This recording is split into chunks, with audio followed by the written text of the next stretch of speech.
Kemudian tadi mengenai driver online, tadi juga sudah disampaikan bahwa karena indikator sebagian sudah diambil oleh pemerintah, sistem kebijakan dan lain-lain akan disesuaikan secara perlahan tapi pasti, karena ini menyangkut sistem dan lain-lain. Paling pertama adalah kemudian menurunkan biaya yang diambil oleh aplikator, tadinya 20 atau 10 ini, sehingga aplikator hanya akan mengambil 8% dari yang dikumpulkan.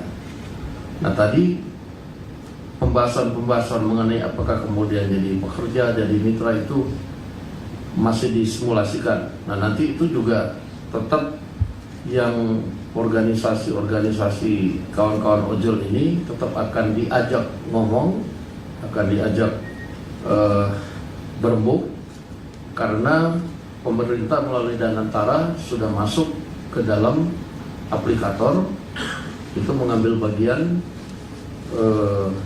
saham, begitu.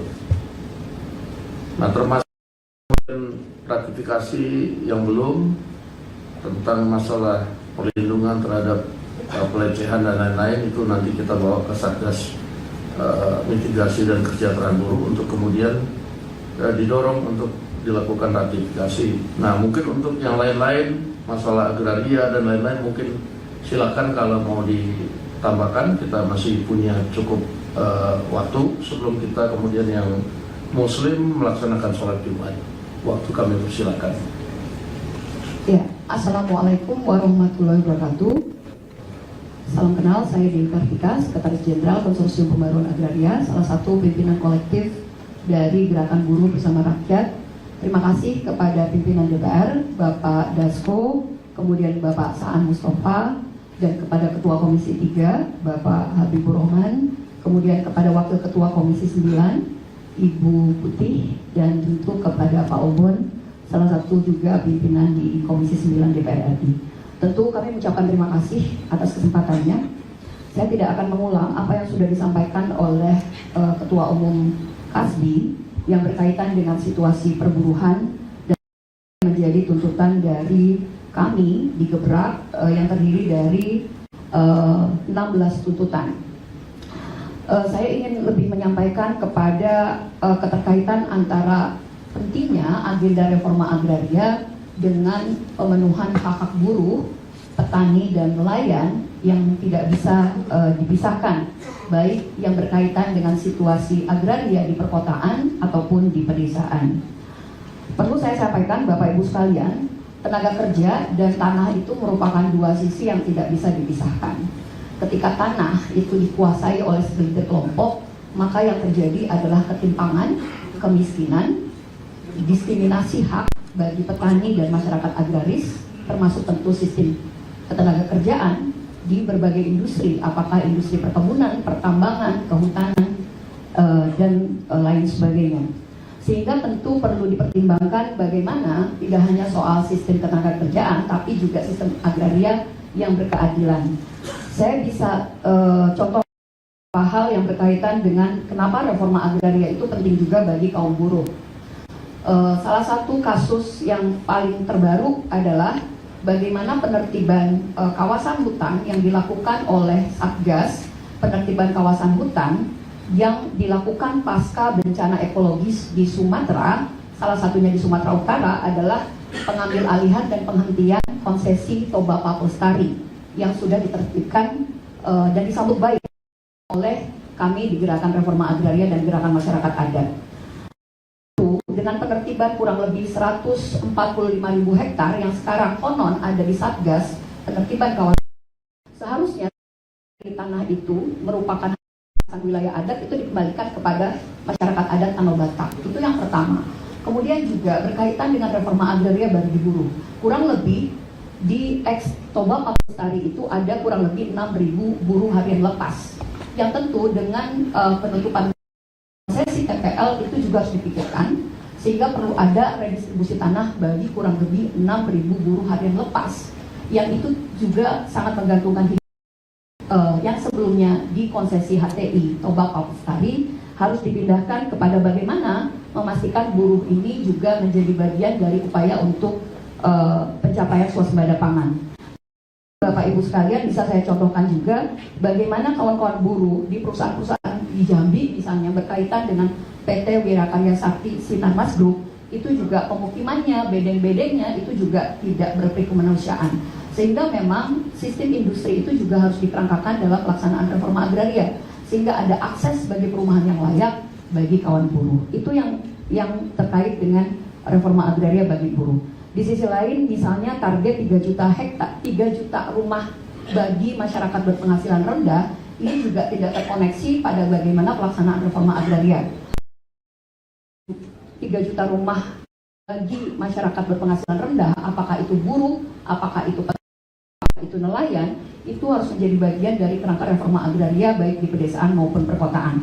Jadi bukan sistem cicilan hanya karena suku bunganya rendah. Itu bukan reforma agraria kalau tidak ada pemenuhan hak dasar perumahan yang layak dan akses yang lebih mudah kepada sumber kehidupan. Saya juga ingin menyambungkan momentum May Day ini juga dengan bagaimana kelanjutan aspirasi kaum tani pada Hari Tani Nasional 2025 yang lalu, yang pada waktu itu diterima juga oleh pimpinan DPR. Kita menghitung sudah 211 hari Pak, sejak Pansus Penyelesaian Konflik Agraria dibentuk oleh DPR RI. Dan kami mencatat sejak Desember 2025 sampai dengan April 2026, 22 petani dan masyarakat adat ditembak, 272 dianiaya karena masih ada pendekatan represif dari aparat, baik aparat TNI ataupun polisi dan juga security perusahaan swasta. Kemudian ada 272 mengalami penganiayaan dan 450 petani dan masyarakat adat serta aktivis ditangkap karena mempertahankan tanahnya. Artinya sejak dibentuknya Pansus menunggu sebenarnya perubahan apa yang akan didorong untuk memastikan tidak ada lagi kriminalisasi dan kekerasan terhadap petani dan masyarakat agraris di pedesaan, termasuk tentu aktivis-aktivis lainnya ini gigih memperjuangkan hak-hak buruh dan perjuangan demokrasi. Bapak Ibu sekalian, kita mencatat penembakan-penembakan itu juga terus-menerus berulang dan ini berkaitan dengan tidak efektifnya proses penyelesaian konflik agraria. Perlu saya sampaikan kepada Bapak kawan pimpinan DPR yang hadir di sini, menteri-menteri yang ada tidak berfungsi Pak. Jadi kalau eksekutif kedap, maka kami hanya bisa menyampaikan aspirasinya di DPR ulang. Sehingga kami menginginkan ada dorongan dari pimpinan DPR, termasuk karena kebetulan ada Ketua Komisi 3, ini kalau tidak ada tekanan politik dari DPR RI, maka reforma agraria tidak akan terus dijalankan dan selalu akan ada alasan-alasan klasik kenapa tanah itu tidak pada petani dan buruh tani. Kemudian juga mengenai pembentukan Badan Pelaksana Reforma Agraria. Jadi kami menunggu, alhamdulillah kemarin salah satunya yang efektif untuk kita kerjasama adalah pembebasan petani Aceh Utara. Tapi sekarang kriminalisasi juga banyak yang berjalan. Jadi kasusnya belum selesai, Pak Habibur Rahman. Kami juga masyarakat adat itu di Nanghale, Nusa Tenggara Timur, 3 masyarakat adat sekarang menghadapi proses pengadilan. Dan ada banyak petani masyarakat adat yang masih dalam proses pengadilan. Yang menurut saya ini perlu ada jaminan. Kalaupun proses reforma agraria dan penyelesaian konflik agraria itu memang membutuhkan waktu, tapi setidaknya ada jaminan perlindungan bahwa tidak akan ada lagi kriminalisasi karena rakyat memperjuangkan hak atas tanah.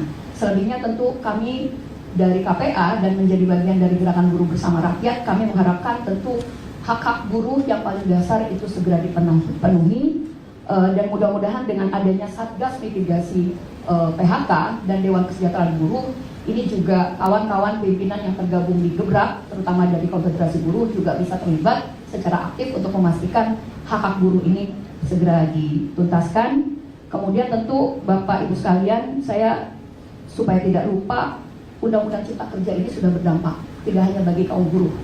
Bagi kami di petani, kami juga banyak dikriminalisasi karena menggunakan Undang-Undang Cipta Kerja. Salah satunya berkaitan dengan badan tanah ini masuk ke kampung-kampung. Tentara juga seolah-olah ingin menggantikan petani, menghilangkan lapangan pekerjaan, menanam jagung, buka sawah baru yang seharusnya itu menjadi ladang bagi petani dan buruh. Jadi kami memohon agar Undang-Undang Cipta Kerja juga lihat banyak sekali pasal-pasal yang mendiskriminasikan tidak hanya kaum buruh, tapi juga petani dan masyarakat adat serta perempuan di desa. Assalamualaikum warahmatullahi wabarakatuh.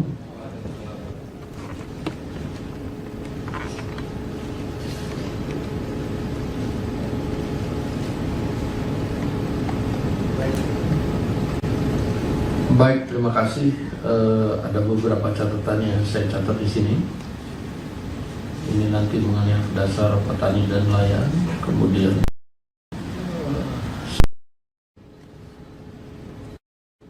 masalah Satgas Penertiban Kawasan Hutan. Nah, mungkin memang Satgas Penertiban Kawasan Hutan ini belum terinfo mengenai hal-hal yang tadi bahwa di dalam di kawasan itu ada misalnya petani, ada kemudian pemukiman yang kemudian buruh yang pada saat ini tinggal di situ. Nah, mereka akan bertugas hanya dan insya Allah nanti kita akan. Jadi ini masalah dan masalah kewenangan aja yang kemudian harus kita dudukan, kita letakkan pada tupoksinya masing-masing. Nah, itu memang nanti tugas kami, dan memang kami mengakui bahwa pansus jalannya agak pelan karena masih melakukan sinkronisasi, tapi kami tadi sudah sepakat bahwa kemudian pansus reformasi ini kemudian dalam waktu masa sidang depan itu akan langsung kemudian dipegang dan dikendalikan oleh Pak Saan, dan akan dibikin semacam command center yang digabung dengan pimpinan Komisi 3. Jadi kami kalau kemudian tidak dapat informasi kayak kemarin yang waktu kita diinfokan, kami nggak tahu bahwa ada terjadi kejadian di lapangan, ada mungkin penangkapan, ada kemudian ya masalah antara perusahaan-perusahaan dengan petani. Nah, sehingga kalau nanti dibentuk semacam command center, begitu kayak kemarin kan, kalau kita dapat informasinya kita juga responnya cepat, bisa dilakukan mitigasi yang dianggap perlu. Jadi nanti pansus agraria ini akan langsung dipegang oleh Pak Saan sebagai Wakil Ketua DPR, dan di command center ada Komisi 3. Dan mungkin jangan kapok, kita mesti duduk sekali lagi, tolong inventarisasi mana-mana yang urgent untuk segera ditindaklanjuti. Nah, ini termasuk dengan masalah perumahan 3 juta rumah. Mungkin kita akan juga waktu, mungkin berbarengan atau lain waktu dengan Menteri Perumahan yang punya program supaya tadi bisa harapan kepada ya mungkin berapa persen prosentasenya itu kemudian untuk diaplikasikan kepada buruh-buruh yang tadi disampaikan agar bisa mendapat rumah dengan layak.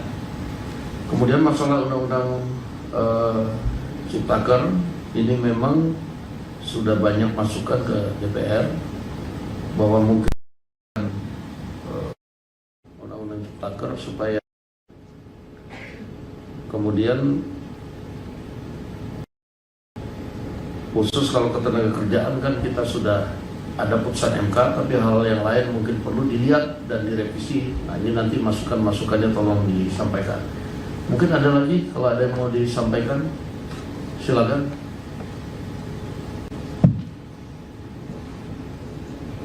Kita mungkin sampai dengan 11.50 karena biar bisa langsung berangkat ke masjid.